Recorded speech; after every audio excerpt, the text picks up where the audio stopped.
Hi, my name is Jake, and I love to narrate classical literature, except where the characters are Southern. Kind of give it a fun little twist. So in this one, I've been going through The Wind in the Willows by Kenneth Grahame, and the characters are Southern. Now, this is the courtroom scene where Mr. Toad gets dragged in for grand theft auto and, assaulting a police officer, that kind of thing. And here's how the scene goes in the book, where the magistrate and the clerk are Southern. "To my mind," observed the chairman of the bench of magistrates cheerfully, "the only difficulty that presents itself in this otherwise very clear case is how we can possibly make it sufficiently hot for the incorrigible rogue and hardened ruffian whom we see cowering in the dock before us. Let me see. He's been found guilty on the clearest evidence.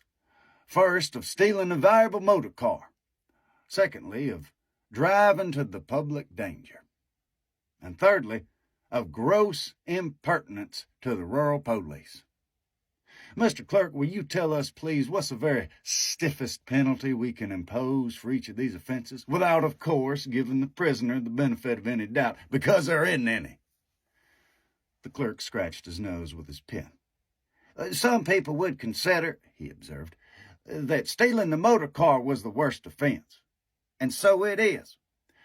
But cheeking the police undoubtedly carries the severest penalty. And so it ought.